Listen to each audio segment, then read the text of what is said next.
अस्सलाम वालेकुम dear students, उम्मीद है आप सब खैरियत से होंगे। काफ़ी देर के बाद मुलाकात हो रही है। मैक्सिमम कमेंट्स थे स्टूडेंट के कि सर प्लीज़ सेकंड ईयर की फ़िज़िक्स स्टार्ट करवा दें। सेकंड ईयर की फ़िज़िक्स बहुत मुश्किल है। पहली बात मान ली, सेकंड ईयर की फ़िज़िक्स हमने शुरू कर दी आज से। दूसरी बात मैं आपकी नहीं मानता कि ये मुश्किल है, स्पेशली गर्ल्स को ये इलेक्ट्रिसिटी, करंट, मोटर्स, जनरेटर्स ये बड़ी मुश्किल लगते हैं। तो बेटा जस्ट ये कहूँगा कि थोड़ा सा टाइम दें, मेरे लेक्चर्स देखें और कुछ लेक्चर्स के बाद आप लोग खुद कहोगे कि सर सेकंड ईयर की फ़िज़िक्स ज़्यादा मज़े की है, ज़्यादा इंटरेस्टिंग है, ज़्यादा इजी है। मुश्किल क्यों लगती है?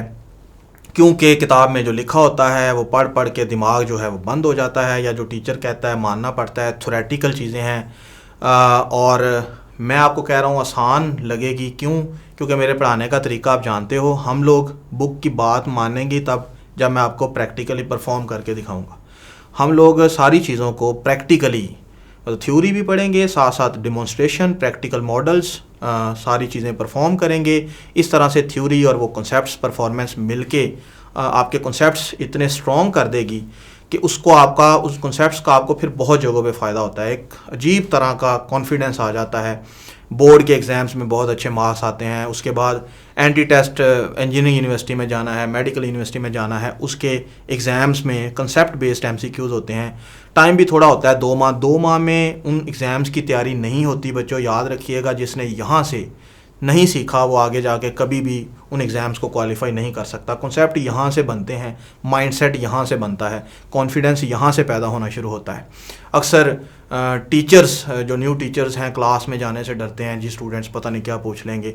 वजह थ्योरी पढ़ी होती है, कॉन्सेप्ट्स नहीं होते, इसलिए कॉन्फिडेंस नहीं होता।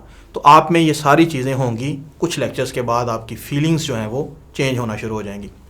आज के लेक्चर में मैं बात करूँगा कि इस सिलेबस में हम लोग क्या क्या पढ़ेंगे, और इसके अलावा कुछ बेसिक चीज़ें जो आपने थंबनेल पे भी देखी होगी, electric charge, conservation of charge, quantization of charge, charge क्या है, फलां, इस टाइप की कुछ चीज़ें जो बहुत बेसिक और ज़रूरी हैं वो आपसे डिस्कस करूँगा। तो स्टूडेंट स्टार्ट करते हैं। 11 चैप्टर्स तक आपने फर्स्ट ईयर में पढ़ा था। लास्ट चैप्टर 11 था थर्मोडायनामिक्स का। तो 12 चैप्टर्स सेकेंड ईयर की फ़िज़िक्स आपका चैप्टर है। 12 चैप्टर का नाम है इलेक्ट्रोस्टैटिक्स। इलेक्ट्रो डियर स्टूडेंट्स का मतलब क्या होता है? चार्जेस, और statics mean at rest. Electrostatics branch of physics in which we study electric charges at rest, रुके हुए चार्जेस। स्टडी करने का मतलब उनकी प्रॉपर्टीज़ क्या हैं, इलेक्ट्रिक फील्ड क्या है, वोल्टेज क्या है, और इस चैप्टर को पढ़ने के बाद हम लोग किस काबिल हो जाएंगे, क्या सीखेंगे। डियर स्टूडेंट्स, ये सेल वगैरह, बैटरीज वगैरह, ये 1.5 वोल्ट लिखा होता है, 9 वोल्ट लिखा है। मोबाइल की बैटरी है, 3.7 वोल्ट लिखा होता है। घर में 220 वोल्ट होता है। तो ये UPS की बैटरी 12 वोल्ट, ये सारी चीज़ें आप देखते हो। 12 वोल्ट का मतलब क्या है, 1.5 वोल्ट का मतलब क्या है, ये हम लोग इस कॉन्सेप्ट को सीखेंगे। इस चैप्टर को पढ़ने के बाद आप लोगों को ये चीज़ें क्लियर हो जाएंगी। इसके अलावा डियर स्टूडेंट्स, कैपेसिटर ये पंखे में यूज़ होता है। मोबाइल का चार्जर तोड़ो, उसके अंदर ये लगे होते हैं, छोटे छोटे, बड़े भी होते हैं। ये पंखे से उतारा है मैंने, आपको समझाने के बाद फिर लगा दूंगा। ये कैपेसिटर क्या है, किस असूल पे ये काम करता है, इसका फंक्शन क्या है, इसकी वर्किंग क्या है, इसकी कंस्ट्रक्शन क्या है, क्यों यूज़ होता है, ये सारी चीज़ें भी हम लोग इस यूनिट में सीखेंगे। उसके बाद डियर स्टूडेंट्स, नेक्स्ट जो है आपके सेकेंड ईयर में 10 चैप्टर्स हैं, 21 तक यहाँ हम जा रहे हैं। जो बाकी चैप्टर्स हैं आप यहाँ से देखें, 13 से 18 तक जो है, इसमें जो ज़्यादातर चीज़ें पढ़ेंगे हम लोग वो ऑलमोस्ट वो 1700 से लेके 1900 से पहले मतलब इन 2 सदियों के अंदर की बातें ज़्यादातर हम लोग इसमें पढ़ेंगे। पुरानी फिज़िक्स है। इसमें डियर स्टूडेंट्स, इलेक्ट्रोडायनामिक्स, डायनामिक्स का मतलब क्या होता है, मोशन, मूव करना। ये इलेक्ट्रोस्टैटिक्स एक चैप्टर, और इलेक्ट्रोडायनामिक्स के डियर स्टूडेंट्स ये देख लें 1 2 3 4 5 6 चैप्टर्स। तो ऑलमोस्ट फिज़िक्स ख़त्म हो गई है। ये 6 7 10 चैप्टर। तो डियर स्टूडेंट्स, मुश्किल क्यों लगती है आपको फिज़िक्स? क्योंकि इन चीज़ों को समझने के लिए, इनके अच्छे कॉन्सेप्ट्स के लिए सारी चीज़ें लिंक्ड हैं। अगर आपने ये नहीं सीखा, ये नहीं समझ पाओगे।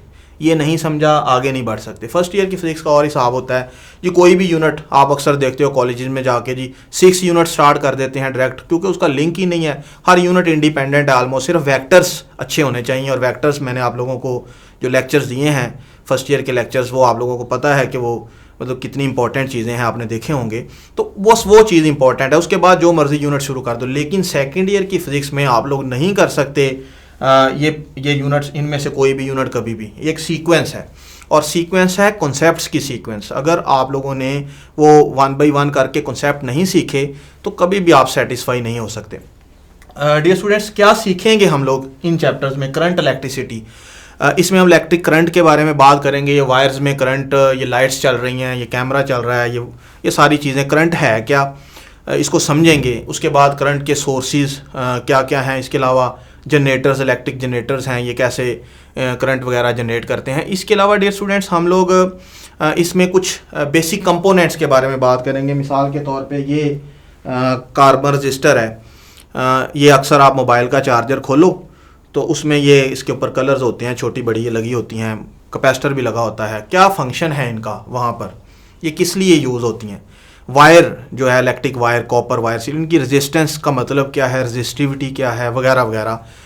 रेजिस्टेंस सीरीज़ में, पैरेलल में, ये बड़ी इंपॉर्टेंट चीज़ें हैं, वो हम लोग यहाँ पर सीखेंगे। पढ़ेंगे नहीं, सीखेंगे कि इसका मतलब क्या है। प्रैक्टिकली साथ साथ परफॉर्म करेंगे। जो भी चीज़ आपको प्रॉब्लमेटिक होगी, आपको मुश्किल लगती होगी, मैं उसी का ही प्रैक्टिकल करूँगा, क्योंकि वही मेरे लिए चैलेंजिंग होती है। इसके अलावा हम लोग ये रियोस्टैट जो है, ये क्या है, लैब में क्यों यूज़ होता है, पोटेंशियोमीटर वगैरह, इस तरह की चीज़ें हम लोग इस चैप्टर में पढ़ेंगे। उसके बाद डियर स्टूडेंट्स, इलेक्ट्रोमैग्नेटिज्म। नाम तो छोड़ें, आपको नाम क्या, इलेक्ट्रोमैग्नेटिज्म। इस चैप्टर में हम लोग क्या सीखेंगे? इसमें हम लोग कुछ ये इलेक्ट्रिक इक्विपमेंट्स जो हैं लैब में यूज़ होते हैं, ये एमीटर, वोल्ट मीटर, इसके अंदर जो सुई है, जब इसके साथ वायर्स लगाते हैं क्यों डिफ्लेक्ट होती है, इसके अंदर क्या क्या है, और वो डिफ्लेक्शन का मतलब क्या है, और हमें कैसे पता चलता है कि ये करंट और वोल्टेज वगैरह कैसे मेजर करते हैं, इनको हम लोग देखेंगे। और देखेंगे भी डिमॉन्स्ट्रेशन के साथ। जैसे कि ये देखें, इसको हम लोग खोल के, इसके अंदर ये वोल्ट मीटर, एम मीटर, ये सारे फंक्शन हैं इसमें, ये वायर्स और वो सारा, इसको खोल के देखेंगे। इसको खोल के एक एक कंपोनेंट अलहदा करके जो बुक में लिखा होगा आपको दिखाऊंगा, पढ़ाऊंगा, ताकि आपको पता चले कि यार ये चीज़ें एक्चुअली काम कैसे करती हैं। तो ये हम लोग चैप्टर नंबर 14 में सीखेंगे। डियर स्टूडेंट्स, चैप्टर नंबर 14 में हम लोग कुछ ऐसे कॉन्सेप्ट्स सीखेंगे जिनकी बेस पर हम लोग चैप्टर नंबर 15 पढ़ेंगे। कि चैप्टर नंबर 14 समझ लें इसलिए पढ़ना है कि उसके कॉन्सेप्ट्स को यूज़ करके इलेक्ट्रोमैग्नेटिक इंडक्शन 15 चैप्टर जो है वो समझ सकें। 15 चैप्टर में सबसे इंपॉर्टेंट चीज़ जो बच्चों को मुश्किल भी लगती है जी, ये मोटर्स जो हैं, ये वाली, ये अंदर कॉइल्स हैं, इसके साइड पर आपने बच्चों के खिलौनों से मोटर निकलती है, उसके साइड पर मैग्नेट होता है। क्यों होता है? जब हम लोग वायर्स लगाते हैं ये क्यों घूमती हैं, ये वायर्स क्यों लगाई हुई हैं, ये इस तरह से रोल क्यों की हुई हैं, ये सारी चीज़ें। इसके अलावा डियर स्टूडेंट्स और भी 15 चैप्टर जो है, असल में 15 चैप्टर जो है वो बाकी जितना कुछ पीछे पड़ा है 15 चैप्टर में वो यूज़ होगा। इसमें हम लोग पढ़ेंगे ये ट्रांसफार्मर जो है, ये छोटे ट्रांसफार्मर भी होते हैं, ये मोबाइल के चार्जर में भी होते हैं, आप गलियों में देखते हो खंबे के साथ भी बड़ा ट्रांसफार्मर। ट्रांसफार्मर का काम क्या है और ये किस लिए इतने ज़्यादा वसी पैमाने पे यूज़ होता है? मोबाइल के चार्जर तक में ट्रांसफार्मर यूज़ होता है, इसका मकसद क्या है, इसकी फॉर्मेशन, कंस्ट्रक्शन, वर्किंग, और ये सारी चीज़ें हम लोग इस चैप्टर में डिस्कस करेंगे। उसके बाद dear students 16 chapter alternating current. 15 chapter में जो कॉन्सेप्ट सीखेंगे उनका यूज़ है ये अल्टरनेटिंग करंट। मतलब देखें ना, ये जो सेल है इसका करंट जो है उसको आप डीसी करंट कहते हो। यूपीएस के साथ रखी हुई बैटरी को हाथ भी लगा लें तो कुछ नहीं होता, लेकिन ये जो दूसरा घरों में सॉकेट्स होती हैं, यहाँ पर हाथ लग जाए तो बंदा कांपना शुरू हो जाता है। अल्टरनेटिंग करंट और डायरेक्ट करंट क्यों कांपता है बंदा, डीसी करंट जो है वो क्यों नहीं बंदे को फील होता इस तरह से। तो ये सारी चीज़ें हम लोग इस चैप्टर में डिस्कस करेंगे। उसके बाद 17 चैप्टर जो है फिजिक्स ऑफ सॉलिड्स। इसमें भी डियर स्टूडेंट्स हम लोग सॉलिड्स की कुछ प्रॉपर्टीज़, जैसे कि मेनली इलेक्ट्रिकल प्रॉपर्टीज़, जैसे कि किसी चीज़ से करंट गुजरता है, कंडक्टर्स कहलाते हैं, नहीं गुजरता इंसुलेटर्स, इन बिटवीन भी होते हैं सेमीकंडक्टर्स, क्यों करंट गुजरता है, क्यों नहीं गुजरता, या क्यों कंडीशनल होता है, इस टाइप की कुछ चीज़ें हम लोग चैप्टर नंबर 17 में सीखेंगे। उसके बाद चैप्टर नंबर 18 में 17 में सीखी हुई चीज़ें अप्लाई करेंगे। इलेक्ट्रॉनिक्स जो है, टेक्नोलॉजी, मतलब मोबाइल के अंदर जो छोटे छोटे कंपोनेंट्स लगे होते हैं, आईसीज, ट्रांजिस्टर्स, और ये आपने डायोड्स वगैरह भी देखे होंगे, इस तरह के डायोड छोटे भी होते हैं, ट्रांजिस्टर्स, ये सारे LEDs लाइट इमिटिंग डायोड्स वगैरह वगैरह, और कंप्यूटर के अंदर जो सारे उसके प्रोसेसर में कंपोनेंट्स लगे होते हैं, उसकी बेसिक जो चीज़ें हैं वो हम लोग चैप्टर नंबर 18 में पढ़ेंगे। तो डियर स्टूडेंट्स, यहाँ तक मैंने आपको यही बताया है कि हर चीज़ कनेक्टेड है, और कुछ लेक्चर्स इतने इम्पॉर्टेंट होते हैं कि अगर आपने वो लेक्चर नहीं लिया या सही तरीके से आपको नहीं समझाया गया तो वहाँ पर आपका सेटिस्फेक्शन लेवल आगे लो होना शुरू हो जाता है। तो वो इम्पॉर्टेंट लेक्चर्स जो हैं वो ख़ास तौर पे हम लोग उसको प्रैक्टिकली देखेंगे, क्योंकि जो चीज़ बेसिक है, जो चीज़ ज़रूरी है, उस पे मैं बहुत ज़्यादा तवज्जो देता हूँ। इसके अलावा डियर स्टूडेंट्स, आगे चले जाएं 19th सेंचुरी के बाद 1900 मैक्स प्लांक, और मतलब आगे जो फिज़िक्स है उसको मॉडर्न फिज़िक्स बोलते हैं। इसमें कुछ हम लोग डिफरेंट चीज़ें पढ़ेंगे जिनका यहाँ से कोई लिंक नहीं है। आप लोग ये भी डायरेक्ट भी शुरू कर सकते हो 19, 20, 21, इसका पीछे कोई लिंक ना है। मॉडर्न फिज़िक्स में हम लोग लाइट वगैरह के बारे में कुछ चीज़ें, डी ब्रोगली और इस तरह की टाइप की, जो केमिस्ट्री में भी आप लोग सारे एटॉमिक स्पेक्ट्रा पढ़ेंगे 20 चैप्टर में, बोहर्स मॉडल वगैरह वगैरह, लाइट्स हैं, बल्ब से लाइट क्यों निकलती हैं, गैस डिस्चार्ज वगैरह एटसेट्रा, इस तरह की चीज़ें। और last chapter 21 nuclear physics, atom bomb, hydrogen bomb, इनके प्रिंसिपल्स क्या हैं, इस टाइप की कुछ चीज़ें पढ़ेंगे। तो डियर स्टूडेंट्स, ये तो था आपका सिलेबस, और नाम तो जो भी हैं इनके मैंने आपको फंक्शंस बता दिए हैं। इन चीज़ों को पढ़ने के बाद अब देखें डियर स्टूडेंट्स, घर में एक तार ख़राब हो जाती है तो हमारी बदकिस्मती है, हमारे सिस्टम की बदकिस्मती है कि हम लोग ये सारा कुछ जानते हैं लेकिन हम वो तार ठीक नहीं कर सकते। सिंपल एक जॉइंट जो है वो किसी जगह से सॉकेट जल गई है, हम खोल के सही करने के काबिल नहीं है। एक इलेक्ट्रिशियन आता है जो पढ़ा लिखा नहीं होता, अनपढ़ होता है, वो सारा कर देता है। अब आप चलो सोचते हैं जी हमने ही तार सही करनी है, तो इलेक्ट्रिशियन, तो कम अज़ कम आपको ये तो पता होना चाहिए प्रॉब्लम क्या है, चाहे इलेक्ट्रिशियन ही सही करे। हमारे हालात ये होते हैं कि वो इलेक्ट्रिशियन साथ साथ कर रहा हो और बता भी रहा हो ना, तो हमें फिर भी समझ नहीं आ रही होती ये क्या कर रहा है जी। वो कह रहा है जी ये न्यूट्रल है, ये वापडा है, ये गर्म तार है, ये ठंडी तार है, और हमें इसका कोई पता नहीं होता, ख़ास तौर पे गर्ल्स को। तो बेटा क्यों पता नहीं होता? जस्ट इसलिए कि आप लोग चीज़ों को जस्ट पढ़ते हो, समझते नहीं हो। तो हम लोग जो चीज़ें पढ़ेंगे आप लोगों को वो फील होंगी। तो ये सारी की सारी बेसिक चीज़ें हैं जो हम लोग इस सिलेबस में पढ़ेंगे। आज हम लोग क्या काम करेंगे, जस्ट इसका मतलब समझेंगे कि इलेक्ट्रिक चार्ज क्या होता है। जी स्टूडेंट्स, क्वेश्चन से ही बात शुरू करते हैं। आप बताएंगे कि इलेक्ट्रिक चार्ज क्या होता है। तो इसका जवाब है हमें नहीं पता, आपको भी नहीं पता, मुझे भी नहीं पता, क्योंकि चार्ज की डेफिनेशन कोई भी नहीं है। आप कहेंगे सर हमने तो स्कूल में पढ़ा था इंट्रिंसिक प्रॉपर्टी ऑफ मैटर है due to which it can attract और रिपेल अदर ऑब्जेक्ट्स। ये स्कूल में पढ़ा था, ठीक है जी, ये पढ़ा था, ये डेफिनेशन नहीं है बच्चों, ये एक उसकी खासियत है बताई हुई है। इंट्रिंसिक प्रॉपर्टी, फंडामेंटल प्रॉपर्टी क्या मतलब है? ऐसी खासियत जो किसी चीज़ की ज़ात का हिस्सा हो, जो पैदाइश के साथ ही उसके साथ जुड़ी हो, जो क्वेश्चनेबल ना हो, जिसकी आप बाल की खाल ना उतार सकें। जी क्यों है? इस क्यों का जवाब तो किसी के पास भी नहीं है। आज तक साइंटिस्ट इसको नहीं समझ सके कि क्यों है। बस है एक चार्ज दूसरे चार्जेस को या चीज़ों को अट्रैक्ट या रिपेल करता है, बस प्रैक्टिकली देखा और एक्सेप्ट कर लिया। आप कहोगे सर साइंस इतनी आगे पहुंच चुकी है, अभी तक इसका नहीं पता चला। यार बड़ी ऐसी चीज़ें हैं जो इंसान नहीं समझ सका, बड़े कुदरत के राज ऐसे हैं जो इंसान नहीं समझ सका। और अगर इंसान सब कुछ समझ गया तो ये बनाने वाले की तौहीन होगी। इंसान सब कुछ नहीं समझ सकता, बस जो थोड़ा बहुत समझा है वही हम पढ़ते हैं। चलें जी, चार्ज बच्चों एक फिजिकल क्वांटिटी भी है। अब फिजिकल क्वांटिटी जो है या बेस होती है ये ड्राइव्ड, तो इसका आंसर क्या है? ये ड्राइव्ड क्वांटिटी है। स्टूडेंट अक्सर पूछते हैं सर ड्राइव्ड क्यों है? ये फंडामेंटल बेसिक चीज़ है। ये 7 बेस क्वांटिटीज़ में नहीं, वो 7 जो फर्स्ट ईयर में आपने पढ़ी थी लेंथ मैथ्स टाइम, उसमें आपने देखा था इलेक्ट्रिक करंट है। हालांकि करंट जो है वो चार्ज से डिफाइन होता है, rate of flow of charge is called current. उसको बेस क्वांटिटी कहा हुआ है, इसको नहीं कहा हुआ। अक्सर स्टूडेंट पूछते हैं। अब इस क्वेश्चन को ज़हन में रखिएगा, इसका आंसर भी आपको वक्त के साथ मिलेगा।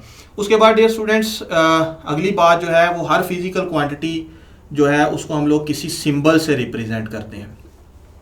अब चार्ज को किस सिंबल से रिप्रेजेंट करते हैं? आम तौर पे क्यू, कैपिटल या स्मॉल। अक्सर स्टूडेंट कहते हैं सर क्यू से तो हमने थर्मोडायनामिक्स में हीट भी पढ़ी थी, और यार कुछ अल्फ़ाबेट्स हैं उनसे कई क्वांटिटीज़ को रिप्रेजेंट किया जा सकता है, ज़रूरी तो नहीं।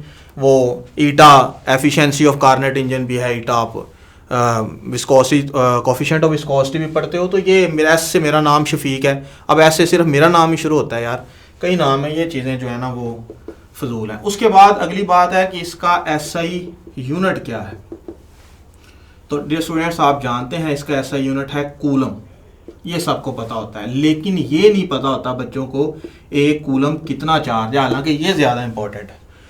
टाइम का एसआई यूनिट क्या है, सेकंड। एक सेकंड 1 2 3 पता है ना कितना होता है एक सेकंड। लेंथ का यूनिट है 1 मीटर, 1 मीटर कितना होता है पता होता है ना। इसी तरह से स्टूडेंट्स को ये भी पता होना चाहिए यार एक कूलम चार्ज कितना है, ये नहीं पता होता, इसको भी हम आगे डिस्कस करते हैं। उसके बाद डियर स्टूडेंट्स नेक्स्ट है इसकी टाइप्स। चार्ज पॉजिटिव भी होता है, चार्ज नेगेटिव भी होता है। अभी जैसे कि आप कहते हो जी प्रोटॉन, तो प्रोटॉन पे charge plus CE 1.6 into 10⁻⁻19 coulomb, और इसका मैस क्या होता है 1.67 10⁻⁻27 kg। इलेक्ट्रॉन आप जानते हैं चार्ज क्या होता है -1.6 10⁻⁻19 कूलम, और मैस क्या होता है 9.1 -31 kg। ये चार्ज इतना है कैसे पता चला, इसी चैप्टर में हम लोग आगे डिस्कस करेंगे। मिलीकेन्स ऑयल ड्रॉप मेथड, ये सारा वैल्यूज़ कैसे पता चली, तो ये चीज़ें। अच्छा डियर स्टूडेंट्स यहाँ पर एक और बात बताता चलूँ कि चार्ज का मैस भी होता है, हर चार्ज का मैस होता है। यहाँ पर लिखा क्या था, intrinsic property of matter, mass की इंट्रिंसिक प्रॉपर्टी है। हर चार्ज का मैस होता है, ये याद रखना है, लेकिन हर मैस पर चार्ज हो ये ज़रूरी नहीं। क्या मैंने बोला है, हर चार्ज का मैस लाजमी होगा, लेकिन हर मैस पर चार्ज हो ये ज़रूरी नहीं। ये मार्कर हैं, इन पे कोई चार्ज नहीं है, न्यूट्रल हैं, लेकिन मैस है, चार्ज नहीं है। अब डियर स्टूडेंट्स यहाँ पर मैस के बारे में भी आपको ये पता होना चाहिए, मैस जो है वो बस पॉजिटिव होती है। जैसे आपने ये कभी नहीं कहा होगा कोई कहे जी मेरा मैस जो है वो -45 किलो है, प्लस में आप बात करते हो। चले जी ये तो हो गई चार्ज के बारे में कुछ बेसिक चीज़ें। अब नेक्स्ट जो कॉन्सेप्ट हमने डिस्कस करना है वो है चार्ज की क्वांटाइजेशन, वो समझना भी बहुत ज़रूरी है। क्वांटाइजेशन ऑफ चार्ज क्या होता है, क्वांटाइजेशन ऑफ चार्ज। जी स्टूडेंट्स, क्वांटाइजेशन का मतलब क्या है, ऐसी चीज़ जिसकी कोई स्पेसिफिक वैल्यूज़ हों उसको हम कहते हैं वो क्वांटाइज्ड है। स्पेसिफिक मतलब मखसूस वैल्यूज़, ख़ास वैल्यूज़। मिसाल के तौर पे आप कह सकते हैं जी उसके पास 1 रुपया है, 2 रुपये हैं, या 5 रुपये हैं, 10 रुपये हैं, एंड सो ऑन। कभी आप लोग ये नहीं कहते सर इसके पास 1.5 रुपया है, क्योंकि आपको पता है कि पाकिस्तान में कम अज़ कम 1 रुपया है, बाकी सारे उसके मल्टीपल्स हैं। फॉर एग्ज़ाम्पल 500 रुपया हो सकता है, 3.25 रुपये नहीं हो सकते, 1000 रुपया हो सकता है, 5000 रुपया हो सकता है। मतलब स्पेसिफिक वैल्यूज़ आपको पता चल जाता है कि यार ये गलत कहा जा रहा है, जिसके पास 9.25 रुपये हैं ये झूठ बोल रहा है। ऐसे और भी चीज़ें एग्जांपल्स, फॉर एग्जांपल एक सीढ़ी है, उसके स्टेप्स जो हैं वो गिने चुने होंगे जी, 12 स्टेप हैं, 15 स्टेप हैं, ये तो नहीं 12.5 स्टेप्स हैं। आपसे कोई पूछता है जी आप कितने बहन भाई हो, तो आप कहते हो कि 3 भाई हैं, 4 बहनें, ऐसे ही हैं पूरे नंबर में। ये तो नहीं कहते कि 3.25 बहनें हैं और 4.5 भाई हैं, पूरे नंबर में बात चले, उसको हम लोग कहते हैं क्वांटाइज। तो चार्ज क्वांटाइज्ड होता है। देखिए जो स्टूडेंट्स, फॉर एग्जांपल कोई ऑब्जेक्ट है, ये ऑब्जेक्ट है न्यूट्रल ऑब्जेक्ट। आपसे क्वेश्चन है क्या न्यूट्रल ऑब्जेक्ट में इलेक्ट्रॉन्स नहीं होते? न्यूट्रल का मतलब यही है ना कि उस पर चार्ज नहीं, इलेक्ट्रॉन नहीं होते, होते हैं, प्रोटॉन भी होते हैं, और इलेक्ट्रॉन्स की तादाद इक्वल होती है नंबर ऑफ प्रोटॉन्स की, बैलेंस होंगे। मतलब 1 2 3 4 5, 1 2 3 4 5, जितना पॉजिटिव उतना नेगेटिव। ये मार्कर है, न्यूट्रल है, जितना इसमें पॉजिटिव होगा उतना ही नेगेटिव होगा। तो चार्ज आता कैसे है किसी बॉडी पे, उसके मेथड्स भी हम आगे डिस्कस करेंगे। फिलहाल आप जानते हो कि चार्ज आता है due to transfer of electrons. Electron एक जगह से दूसरी जगह ट्रांसफ़र होता है प्रोटॉन ट्रांसफरेबल नहीं होते कि एक न्यूक्लियस से प्रोटॉन निकले और दूसरे के न्यूक्लियस में घुस जाए, ये आम हालात में पॉसिबल नहीं है। फ़र्ज़ कर लें कि जी ये ऑब्जेक्ट ए है, ये ऑब्जेक्ट बी है, दोनों न्यूट्रल हैं, मतलब जिसमें जितने इनमें पॉजिटिव नेगेटिव इक्वल, इसमें भी पॉजिटिव नेगेटिव इक्वल। अब फॉर एग्जांपल यहाँ से एक इलेक्ट्रॉन इधर गया है, एक इलेक्ट्रॉन, तो क्या होगा, इसके ऊपर चार्ज आ जाएगा +1e, इसके ऊपर आ जाएगा -1e। न्यूट्रल चीज़ से इलेक्ट्रॉन निकला, इलेक्ट्रॉन अपना चार्ज नेगेटिव साथ ले गया, जिस पर गया उस पर नेगेटिव चार्ज आ गया, जिस से गया उस पर पॉजिटिव चार्ज आ गया। इसी तरह से डियर स्टूडेंट्स, अगर 2 इलेक्ट्रॉन ट्रांसफ़र हो सकते हैं, एक और हो जाए, एक और हो जाए, एक और हो जाए, मतलब यही है। ये तो नहीं हो सकता कि यार आधा इलेक्ट्रॉन इधर ही अड़ गया है और आधा इलेक्ट्रॉन उधर चला गया, पूरे पूरे नंबर में ट्रांसफ़र होगा। मतलब ये है कि ये चार्ज 2e हो सकता है -2e, +3e हो सकता है -3e, +4e -4e, and so on. आप लिख सकते हो +ne -ne। मतलब यहाँ से हमें ये सीखने को मिला कि जो चार्ज होता है वो ±ne हो सकता है। अब यहाँ पर डियर स्टूडेंट्स n क्या है, n एक नंबर है, 1 2 3 4 5, ये नंबर 5.2 हो ये पॉसिबल नहीं है, पूरा नंबर होगा, पौना इलेक्ट्रॉन इधर उधर नहीं जाएगा, सवा इलेक्ट्रॉन उधर नहीं जाएगा, पूरे पूरे नंबर में ये ट्रांसफ़र होता है। ये क्यू क्या है, ये है जी बॉडी पे कितना चार्ज आया, चार्ज ऑन ऑब्जेक्ट, और इलेक्ट्रॉन पर चार्ज कितना होता है ये आप जानते हो, 1.6 10⁻⁻19 कूलम। अब यहाँ से जैसे कि मैं आपसे क्वेश्चन पूछता हूँ डियर स्टूडेंट्स कि जी which of the following can not be the value of charge on object. हाँ जी, ऑप्शन हैं 1.6 10⁻⁻19 कूलम, 3.2 10⁻⁻19 कूलम, 6.4 10⁻⁻19 कूलम और 5.2 10⁻⁻19 कूलम। ये ऑप्शन है एक क्वेश्चन। तो डियर स्टूडेंट्स, कौन सा इसमें से can not be the charge on object? ये हो सकता है जी हाँ, एक इलेक्ट्रॉन ट्रांसफ़र हुआ हो क्योंकि ये इक्वल है +1e के।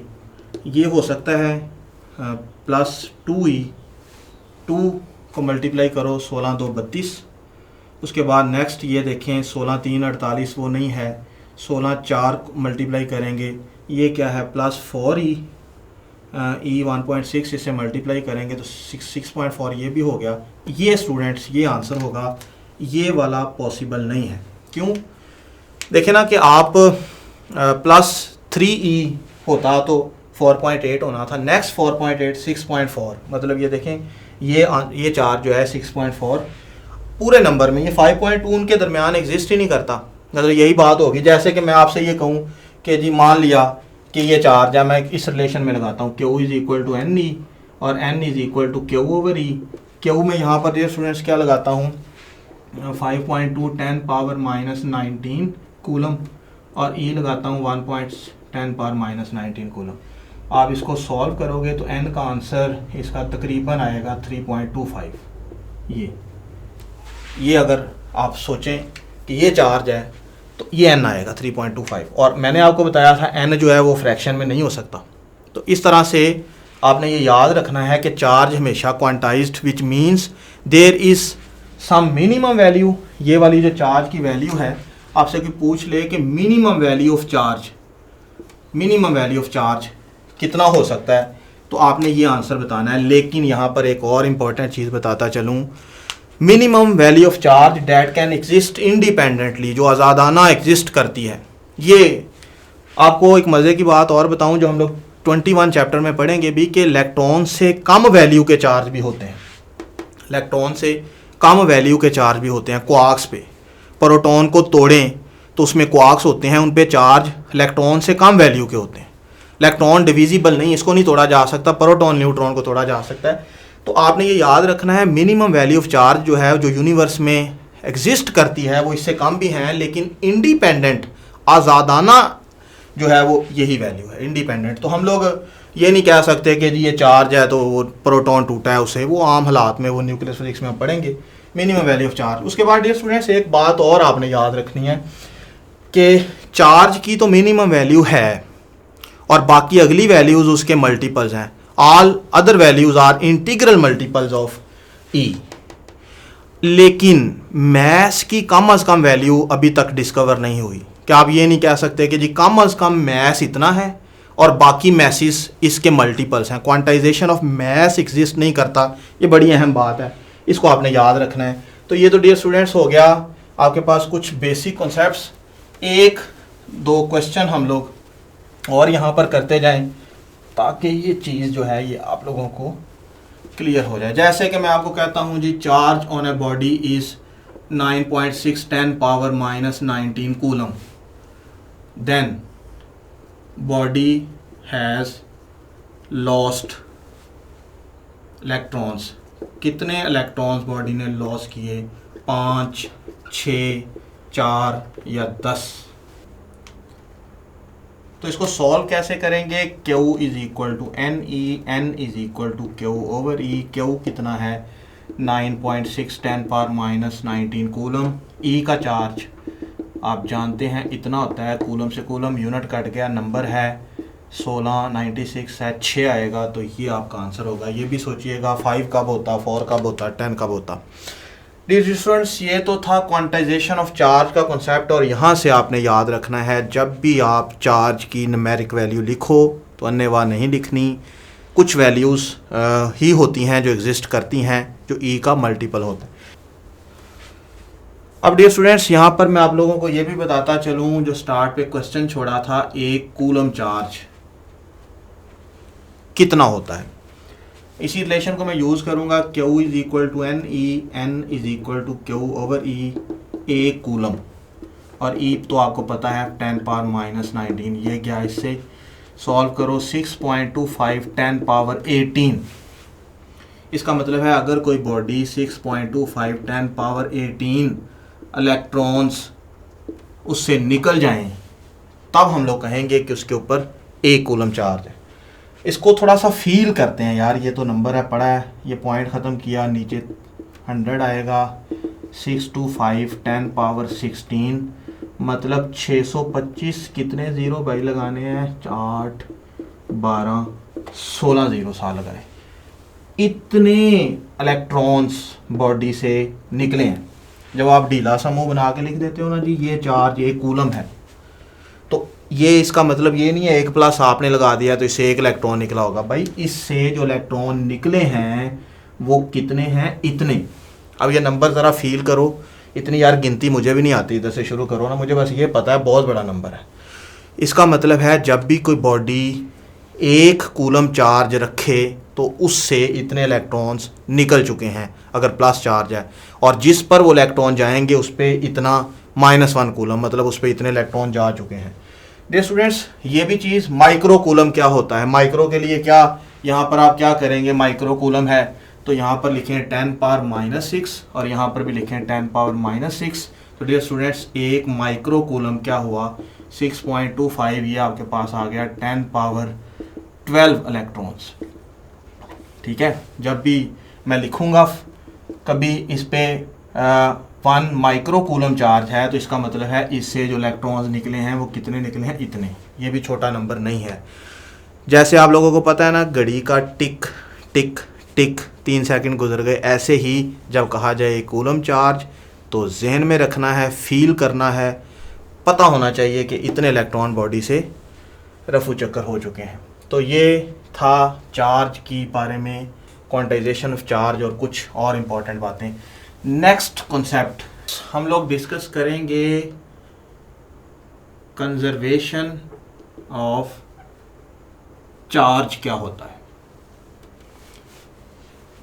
फर्स्ट ईयर में भी आपने पढ़ा था conservation of energy, conservation of momentum. जैसे कि कंजर्वेशन ऑफ मोमेंटम में क्या स्टेटमेंट थी? For an isolated system total momentum of the system remains constant. मिसाल के तौर पे ये एक बॉल है, ये दूसरी बॉल है, ये इससे टकराई है, फॉर एग्जांपल कोलिजन हुई, फोर्सेस लगी, सेपरेट हो गई। फ़र्ज़ कर लो इसका मोमेंटम था 10, इसका था 15, टोटल कितना है? 25।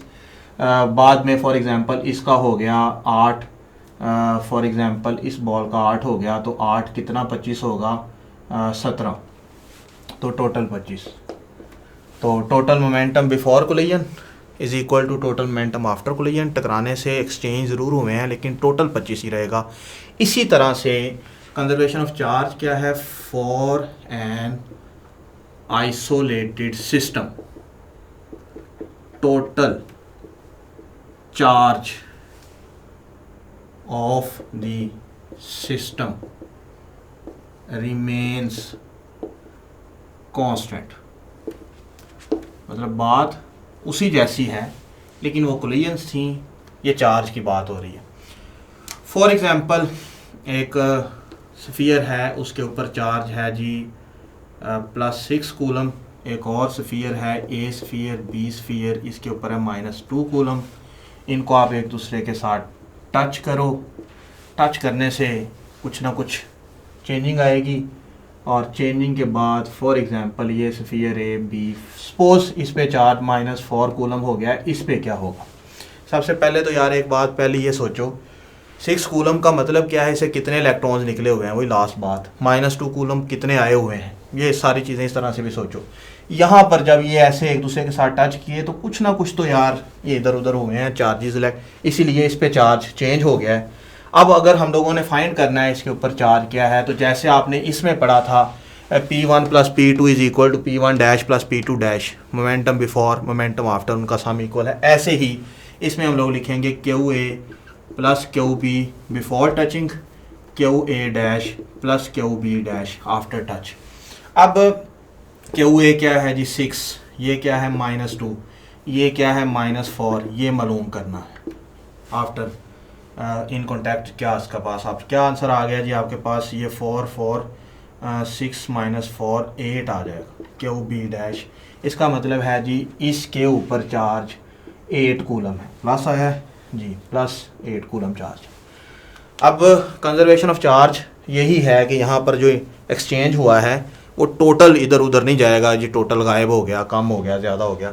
अब देखें ना यार, इसको आप इस तरह से देखें, 6 + 4 कितना था, 6 -2 4, और यहाँ पर 8 है, यहाँ पर तो ये भी 8 और करोगे तो इसके ऊपर भी क्या है टोटल 4, टोटल बिफोर भी 4 है, टोटल आफ्टर भी 4 है। ये कंजर्वेशन ऑफ चार्ज कहलाता है। इसके बारे में थोड़ा सा और चीज़ें भी मैं आपसे शेयर करना चाहूँगा। आइडेंटिकल, ये प्रॉब्लम्स हम आगे सॉल्व करेंगे। आइडेंटिकल स्फीयर्स, आइडेंटिकल का वर्ड जब यूज़ किया उसका मतलब है सेम साइज, सेम मटेरियल और सेम शेप, ये चीज़ें सेम हों। मिसाल के तौर पे जी ये यहाँ पर देखते हैं, ये 2 बॉल्स हैं, हाँ, दोनों का साइज़ सेम है, दोनों का कलर लिखा ही नहीं यार मैंने, कलर डिफरेंट भी हो, साइज़ शेप और मटेरियल दोनों रबर के हैं, ये सेम हो तो हम लोग इनको कह सकते हैं ये आइडेंटिकल स्फीयर्स है। आइडेंटिकल स्फीयर्स के बारे में आपने याद रखना है, ये एक स्फीयर है, ये दूसरा। सपोज इसके ऊपर 10 कूलम चार्ज है, ये 0 है, आप इनको एक दूसरे के साथ टच करते हो, टच करने के बाद लहदा करते हो तो ये याद रखना ये चार्ज हाफ हो जाएगा। फॉर एग्जांपल 5 कूलम इस पे, 5 कूलम इस पे, अगर आइडेंटिकल स्फीयर्स। अगर आइडेंटिकल नहीं है तो फिर इनकी डिस्ट्रीब्यूशन कैसे होनी है वो आप लोगों को देखना पड़ेगा एक्सपेरिमेंट के मुताबिक, लेकिन ये कंफर्म है कि total charge remains conserved. Question है जी 2 आइडेंटिकल स्फीयर्स, एक स्फीयर ए, दूसरा स्फीयर बी, इसके ऊपर चार्ज है -1 कूलम, इसके ऊपर पता नहीं कितना है। इनको आपस में टच किया, टच करके अलहदा किया, इस पे +2 कूलम है, इस पे भी +2 कूलम है, ए पर बी पर। अब आपसे पूछा गया जी बताओ इस पे चार्ज कितना है। सिंपल वही बात, QA + QB, QA dash + QB dash. QA क्या है जी -1 मालूम करना है, वो क्या है जी +2, दूसरा भी क्या है +2, तो जो मालूम करना है ये क्या आ जाएगा आपके पास 5 कूलम। तो इसका मतलब है कि इसके ऊपर कितना चार्ज होगा 5 कूलम।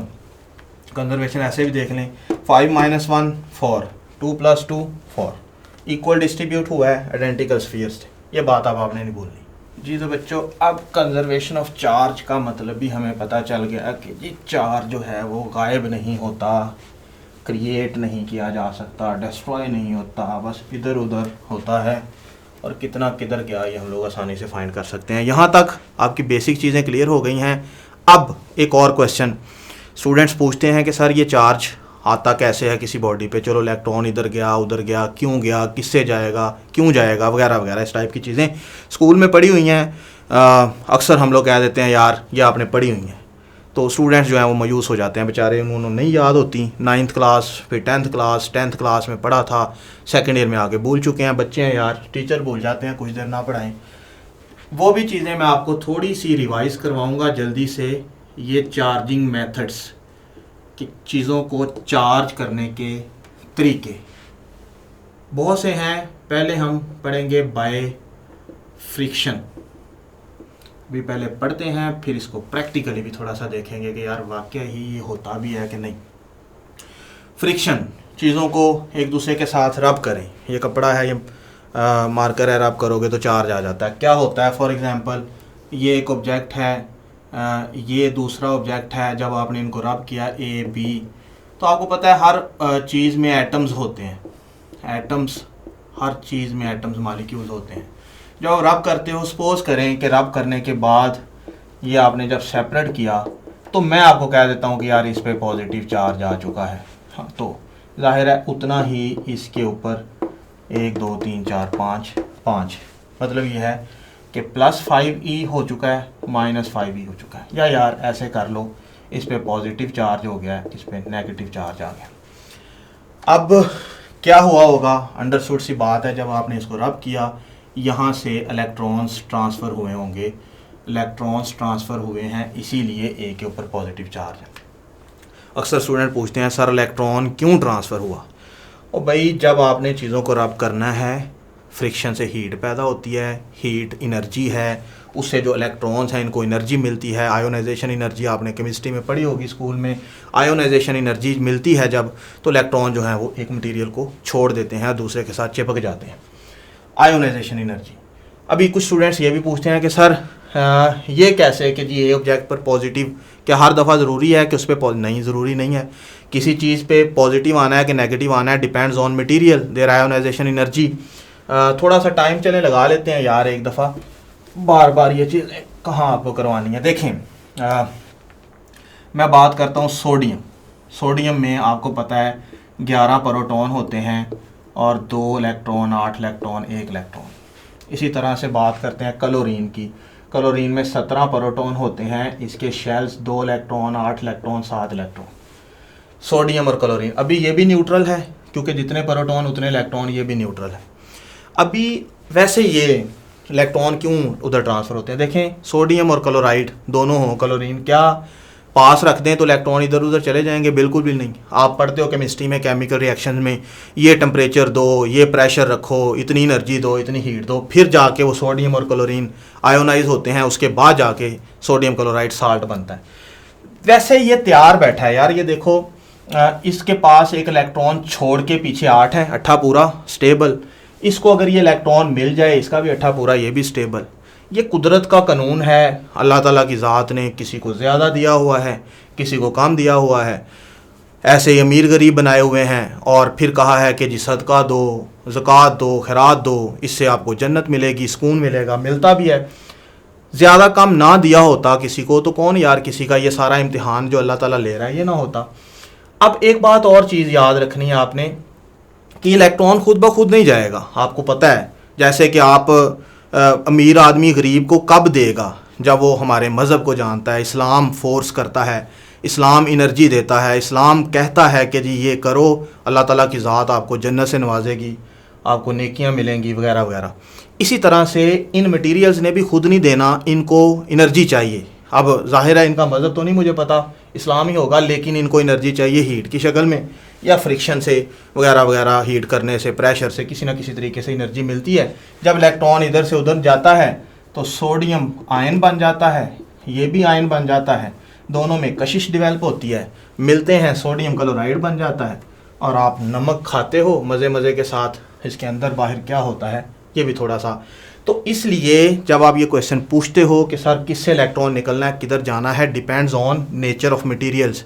ज़रूरी नहीं है, बाद मटेरियल्स में इलेक्ट्रॉन देने की सलाहियत ज़्यादा होती है, बाद को ज़रूरत होती है, तो वो आपस में जो भी है वो समझौता कर लेते हैं। इस तरह से फ्रिक्शन से चार्ज आता है। इसको हम लोग थोड़ा एक्सपेरिमेंटली भी देखते हैं कि यार वाकई ही चार्ज आया है कि नहीं। उसके लिए ये एक गिफ्ट पैक करते हैं यार, वो पेपर है मेटालिक पेपर, इसको चले मैं इधर लटका देता हूँ। और ये मैट्रिक में हम पढ़ते थे जी, ये प्लास्टिक रॉड है, ये वूल है, तो पहले इसको रोक लें यार 1 मिनट, ये रुक जा भाई, चलो जी। अब इसको पहले मैं दिखा दूँ, ये देखो कोई इंटरेक्शन है इनका आपस में, ये देखो वो अपनी मर्ज़ी से हवा की वजह से इधर उधर जा रहा है। अब देखें हम लोग इसको रब करते हैं, यही चीज़ कि आपने इसको रब किया, जब आप इसको रब कर रहे हो तो एक चीज़ से इलेक्ट्रॉन उतर रहे होंगे, एक चीज़ पे जा रहे होंगे, किससे उतरे हैं किससे जा रहे हैं इसको अभी छोड़ो। लेकिन जब ये चार्ज हो जाएगा रबिंग से, उसके बाद हम लोग चेक करते हैं इनका अब कोई इंटरेक्शन है। ये जी, ये देखा है, ऐसे इधर लाओ भी, इधर लाओ, इधर आओ। ये अभी यहाँ से एक क्वेश्चन तो क्लियर हुआ कि इन पे चार्ज आ गया था, एक पे पॉजिटिव एक पे नेगेटिव, उसको गोली मारो। दूसरी बात यार, एक और क्वेश्चन यहाँ से पैदा हुआ है कि यार ये तो न्यूट्रल है, ये वाली चीज़, इस पे तो चार्ज नहीं है, इस पे चलो चार्ज है, ये न्यूट्रल चीज़ के साथ कैसे इंटरेक्ट कर रही है। मतलब पॉइंट की बात क्या सीखी कि एक चार्ज न्यूट्रल चीज़ को भी फोर्स लगा सकता है, ये आपने याद रखना है। पॉजिटिव चार्ज है, सपोज पॉजिटिव को रिपेल करता है, नेगेटिव को अट्रैक्ट करता है, ये लहदा बात है। न्यूट्रल चीज़ के साथ भी इंटरेक्शन होता है, क्यों होता है इसको भी अभी हम लोग बात करते हैं इसकी, इस इंटरेक्शन की। इसको उतारें, ये इसको रखें, और ये हमारा जो फ्रिक्शन का कॉन्सेप्ट है वो क्लियर हो गया। चलें जी, दूसरा मेथड चार्जिंग का बाय कंडक्शन। चार्ज का मूव करना आमतौर पे ये कंडक्टर्स में होती है, जब हम लोग टच करते हैं कंडक्टर्स को। जैसे कि अभी मैंने आपको बताया था आइडेंटिकल स्फीयर्स हैं जी, स्फीयर ए है, स्फीयर बी है, इसके ऊपर 6 कूलम चार्ज है, ये न्यूट्रल है। टच किया, सेपरेट किया, 3 कूलम चार्ज हो गया, इस पे 3 कूलम, क्योंकि आइडेंटिकल स्फीयर्स होंगे तो बताया था। तो ये चार्ज जो आम तौर पे मेटल्स में जोड़ा चार्ज इधर उधर हो गया, इस तरह से इसको कहते हैं कंडक्शन से चार्ज आया है इन बॉडीज़ के ऊपर। इस बॉडी के ऊपर कंडक्शन से, इस पे तो पहले था, इस पे कंडक्शन से चार्ज आया। याद रखना है, इससे पहले जो एग्जांपल दी थी वूल और प्लास्टिक रॉड, वो आमतौर पे इंसुलेटर्स होते हैं जिनको अब रब करके चार्ज लाते हैं फ्रिक्शन से। जो कंडक्टर्स होते हैं इनको हम लोग कैसे चार्ज करते हैं, और तरीके हैं इसके। मिसाल के तौर पे ये कैपेसिटर है, इसके बारे में हम डिटेल से पढ़ेंगे इसी चैप्टर में। ये कैपेसिटर है और इस कैपेसिटर के अंदर प्लेट्स होती हैं, मेटल प्लेट्स, ये 2 तारें एक से जुड़ी हुई है एक दूसरी से। अब इसको चार्ज करने का तरीका क्या है कि हम ये तारें जो हैं वो सॉकेट में जाके लगाएंगे। तो इसके ऊपर लिखा होता है कितना वोल्ट आपने इसको देना है, ऐसे हर जगह पे नहीं इसको घुसा देना यार। चलो जी 220 वोल्ट ये कैपेसिटर। मिसाल के तौर पे यहाँ पर देखें, ये आपके पास सॉकेट, इसमें 220 वोल्ट आ रहा है। अभी देखें इन तारों को मैं ऐसे जोड़ता हूँ, नो इंट्रैक्शन, अभी ये न्यूट्रल है। तो अब यहाँ पर आप देखें कि क्या करते हैं, इनको जुड़ने नहीं देना यार, और साथ हाथ नहीं लगाना, बड़ा रिस्की काम होता है। ये चार्ज आ गया अभी इस पर, अब इस पर चार्ज है, नज़र आया नहीं आया, चार्ज हो चुका है। मेटल प्लेट्स फोर्स किया है वोल्टेज से, उधर से फ्रिक्शन रब नहीं किया। सबूत दूँ यार चार्ज आया कि नहीं, ये देखिएगा अभी डिस्चार्ज होगा। डर गया हूँ यार मैं भी। तो ये मतलब वोल्टेज दिया, चार्ज हो गया, अंदर ही कुछ हुआ होगा, क्या हुआ है इस चैप्टर में पढ़ेंगे आगे। लेकिन मतलब आपको नज़र आ गया कि यार चार्ज होती हैं चीज़ें, ये जो लिखा हुआ है ये सही है, ऐसे अपनी नहीं मारी होती हैं। तो डियर स्टूडेंट्स, ये कॉन्सेप्ट भी आपका क्लियर हो गया। और तीसरा मेथड जो हम लोग आखिरी डिस्कस करेंगे वो है बाय इंडक्शन। इसके लिए हमें विदाउट टचिंग भी हम लोग चीज़ों को चार्ज कर सकते हैं, बगैर छुए आप लोग चीज़ को चार्ज कर सकते हो। मिसाल के तौर पे यार ये मान लो कि ये एक ऑब्जेक्ट है, ऑब्जेक्ट ए न्यूट्रल है, और ये आपके पास एक लेट चलें इसको करीब बना लेते हैं। ये एक रॉड है, इस पर कौन सा चार्ज है? पॉजिटिव। जैसे कि वो प्लास्टिक रॉड था, उसको आपने रब किया, इस पर पॉजिटिव चार्ज, और ये इंसुलेटर है, ये सपोज मेटल है। मेटल में चार्ज इधर उधर मूव कर सकता होता है, इंसुलेटर के ऊपर जहाँ चार्ज हो उधर ही जमा रहता है, मूव नहीं कर सकता। ये चीज़ें भी हम आगे पढ़ेंगे। अच्छा, क्या होगा, यहाँ पॉजिटिव आया तो इस मेटल के अंदर जो इलेक्ट्रॉन्स हैं, और जो इलेक्ट्रॉन्स हैं इसकी अट्रैक्शन की वजह से इधर आ जाएंगे, पॉजिटिव नेगेटिव अट्रैक्ट, और उतना ही आप कह सकते हो पॉजिटिव चार्ज उधर है। अब क्या हुआ है कि क्या इस पे चार्ज आ गया ऑब्जेक्ट ए पे? नहीं यार, ये अभी भी न्यूट्रल है भाई, निकले तो नहीं है ना उससे इलेक्ट्रॉन्स। जब तक इलेक्ट्रॉन ट्रांसफ़र ना हो तब तक हम लोग इसको न्यूट्रल ही कंसीडर करेंगे। इसको चीज़ को हम कहते हैं जी पोलराइज, आप कह लें जी पोलराइज हो गया है, चार्ज थोड़ा शफल हो गया है विद इन द ऑब्जेक्ट। अब चार्ज हम तो पढ़ रहे हैं चार्जिंग मेथड। अब क्या करें, हम लोग क्या करते हैं, इसको इधर ही रखना है, इसको नहीं हिलाना। ये सपोज ये अर्थ है, इतनी छोटी तो नहीं होती। अब आप क्या करें कि एक तार लें, कोई कंडक्टिंग वायर, और उस तार को जोड़ के अर्थ में लगा दें ऐसे, मतलब यहाँ तार जोड़ के ज़मीन में दबा दो। आपको पता है कि ज़मीन जो है ये एक बहुत बड़ा सोर्स है और सिंक भी है। सोर्स भी है, सिंक भी है, किसका? इलेक्ट्रॉन्स का। सोर्स मतलब इससे जितने मर्जी इलेक्ट्रॉन्स ले लो ज़मीन से, सिंक मतलब जितने मर्जी इलेक्ट्रॉन इसको दे दो, ये खा जाएगा, पी जाएगा, अपने पास जज़ब कर लेगा। जैसे यार आप समझ लो यार, ज़मीन जो है ना पानी का सोर्स भी है, सिंक भी है। सारा पानी हम ज़मीन से निकालते हैं और वो इस्तेमाल शुदा पानी जो है वो नालियों से, सारी जगहों से ज़मीन में ही वापस जा रहा है। ज़मीन से जितना मर्ज़ी निकाली जाओ, जितना मर्ज़ी उसमें रखी जाओ, वो समुंदर है, पानी जो है वो ज़मीन उसका सोर्स भी है, सिंक भी है, कोई फ़र्क नहीं पड़ेगा, वो सदियों बाद जो होगा उसको छोड़ो। इसी तरह से ज़मीन जो है वो एक बहुत बड़ा सोर्स या सिंक है इलेक्ट्रॉन्स का। जब ये देखेगी ज़मीन के यार ये पॉजिटिव है और तार भी लग गई है, रास्ता भी मिल गया है, तो क्या होगा कि यहाँ से इलेक्ट्रॉन्स निकलेंगे, यहाँ से इलेक्ट्रॉन्स निकलेंगे रास्ता, और आके इस पॉजिटिव से मिलेंगे और इसको न्यूट्रल कर देंगे। चाहे सारा न्यूट्रल कर दें या चाहे कुछ बच गया, चलो सारा न्यूट्रल हो गया जी, सारे इलेक्ट्रॉन्स ने इस पॉजिटिव ख़त्म। अब आप क्या करो, ज़रा ट्रिक यूज़ कर रहे हैं हम लोग, ये हटा दो, हटा दिया। अब ये भी हटा दो। अब ये ऑब्जेक्ट चार्ज हो चुका है। क्या मैंने वो चार्ज जो था इसके साथ टच किया? नहीं किया। वो ज़मीन को उसको पास दिया। पास ज़मीन से भी देख सकते हो, कोई और मेटल साथ लगा दो जो वहाँ से इलेक्ट्रॉन्स लेके यहाँ आ जाएं। इस पे मतलब ज़ाहिर है इधर इलेक्ट्रॉन आए हैं तो ये नेगेटिव हो गया, उससे निकले हैं वो पॉजिटिव हो जाएगा। तो ज़मीन बहुत बड़ा सोर्स सिंक है। ज़मीन को अब मैं क्या पॉजिटिव करूँ जी? ज़मीन में अब मैं एक गिलास निकाल के कहूँ जी ज़मीन का सारा समुंदर का पानी ख़त्म हो गया, तो ये तो नहीं होगा। तो स्टूडेंट्स, ये कॉन्सेप्ट भी क्लियर हो गया। लास्ट क्वेश्चन आपके सामने लिखूँगा, अगर आपने इसका आंसर दे दिया तो मीन्स आपको आज के लेक्चर की समझ आ गई। A positively charged object has lost electrons, lost mass both A B, और डी ऑप्शन में हम लोग ले लेते हैं जी gain electrons and mass। Positively neutral object है, उसको पॉजिटिव चार्ज किया तो उसने इलेक्ट्रॉन लॉस किए। हम पढ़ चुके हैं ये ऑब्जेक्ट न्यूट्रल, तो इसने अगर इलेक्ट्रॉन किसी को दिए हैं तो इसके ऊपर पॉजिटिव चार्ज आ जाएगा और जहाँ गए हैं वहाँ नेगेटिव चार्ज आ जाएगा। Lost electron. दूसरा पॉइंट इंपॉर्टेंट है, लॉस्ट मैस। क्या इसने इसका मैस भी कम हुआ या इसका मैस ज़्यादा हुआ? बिल्कुल फ़र्क पड़ेगा। इलेक्ट्रॉन का मैस आपको बताया था 9.1 माइनस 31 kg।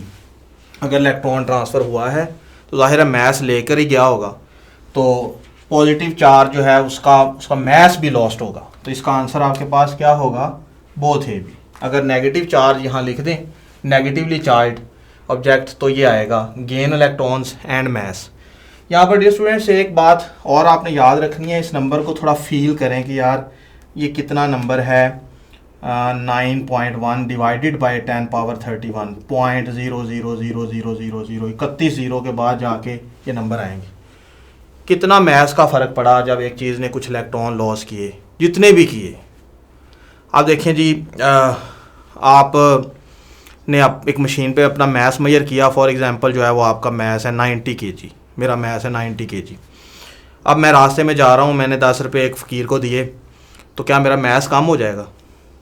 अब मैं आपको कहूँ कि जी मैं मशीन पे खड़ा हूँ, वो 90 से 80 किलो हो गया, नहीं यार, 10 रुपये दिए हैं आप, कितना मैथ्स होगा उनका? बहुत मामूली सा फ़र्क पड़ेगा। इतना मामूली सा फ़र्क, स्ट्रिक्टली बात करें तो हाँ यार मैथ्स तो उसने मतलब ज़ाहिर है उसका मैथ्स कम हुआ है, लेकिन इग्नोरेबल, इतना कम कि आप उसको यार छोड़ो, सांस लेते हो यार आप।